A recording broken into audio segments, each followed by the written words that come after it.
tous ses biens. Encore, quand vous perdez vos biens, bon, ça peut passer, je dis ça peut passer. Quelquefois, on est tellement attaché aux biens qu'on a du mal à les perdre, à s'en détacher. Mais que vous perdiez vos biens, en plus vos enfants, c'est dur. Pas un enfant. Job a perdu 10 de ses enfants en un même jour. Il y a de quoi perdre la tête, il y a de quoi devenir fou.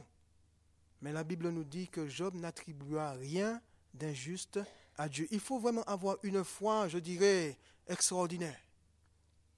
Pour ne pas se détourner de Dieu.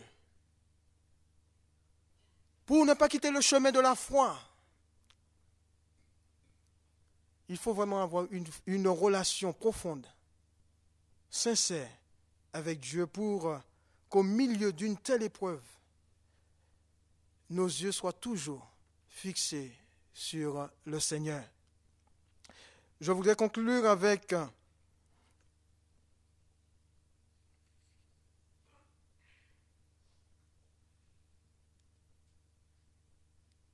au chapitre 2, verset 10, il nous a dit « En tout cela, Job ne pécha point contre Dieu. » Je ne sais pas combien de temps que Job est resté malade. Mais ce qui est important, c'est qu'il a passé ces épreuves, je dirais très douloureuses, avec succès, sans rien attribuer de mauvais à Dieu. La parole de Dieu, frères et sœurs, a été honorée au travers de la vie de Job, au travers de la vie d'un mortel devant Satan et au milieu de ses fils. Ce que Dieu avait vu dans le cœur de Job et l'avait déclaré devant la face de l'adversaire, c'était avéré vrai. Satan ne pouvait plus constater,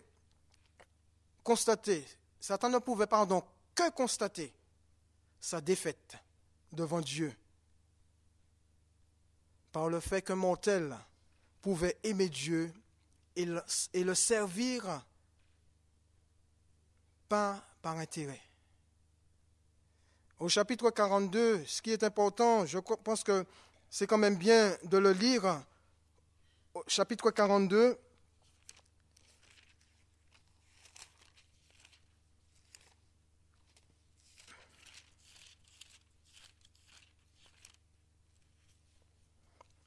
je vais le lire à partir du verset 12. C'est après toutes ces épreuves, après que Job soit sorti vainqueur au milieu de cette fournaise, il nous a dit, pendant ces dernières années, Job reçut de l'Éternel plus de bénédictions qu'il n'en avait reçu dans la première. Et on nous donne toute une liste de bénédictions qu'il a reçues. Et vous allez faire un parallèle entre avant qu'il ait été éprouvé, tout ce qu'il avait reçu, et après son épreuve, quand il a tout perdu, vous allez voir que ce qu'il a reçu après son épreuve était en double. À part ses enfants, il a reçu le même nombre d'enfants, 7 fils et 3 filles. Mais Dieu l'avait béni doublement parce qu'il était sorti vainqueur de cette épreuve. Dans Jacques chapitre 1er, verset 12, il nous a dit, après avoir été éprouvé, il recevra la couronne de la vie. Vous savez, les épreuves sont, quelque part, sont importantes dans nos vies. Dieu va nous éprouver dans notre foi pour savoir si nous sommes réellement à lui, attachés à lui.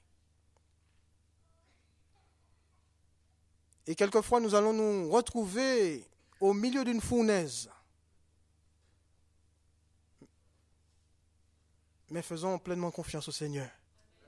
Car la Bible nous dit que Dieu ne nous donne pas des épreuves qui soient au-dessus de nos forces. Et avec l'épreuve, il nous donne le moyen d'en sortir.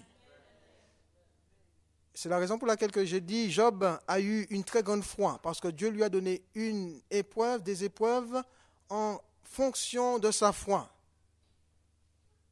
Et avec l'épreuve, Dieu lui a donné aussi le moyen d'en sortir. Si vous êtes au milieu d'une épreuve et que vous ne savez pas comment vous en sortir, sachez une chose, Dieu ne peut pas vous éprouver au-delà de votre foi, de la foi que vous avez.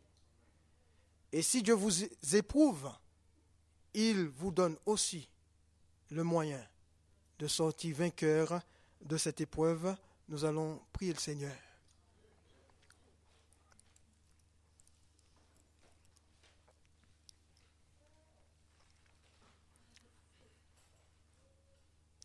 Alléluia, Jésus.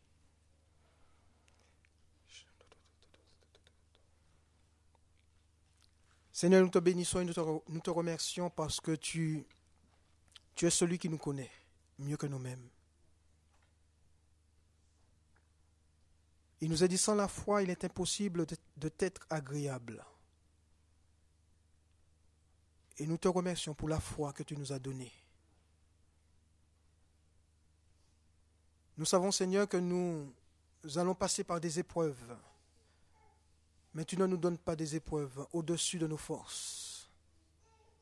Et tu nous donnes aussi les moyens, Seigneur, de sortir vainqueur de ces épreuves. Comme tu as permis que Job sorte victorieux au milieu de ces épreuves. Et je veux te bénir, Seigneur, pour chacun d'entre nous. Tu connais les épreuves de chacun d'entre nous. Et je te prie ce soir pour mes frères, pour mes sœurs, afin que dans ta grâce, Seigneur, tu soutiennes chaque frère, tu soutiennes chaque sœur dans chacune de leurs épreuves. Et qu'aucun d'entre nous, Seigneur, ne puisse se détourner de toi, mais que nous soyons par ta grâce encouragés, fortifiés, soutenus, relevés,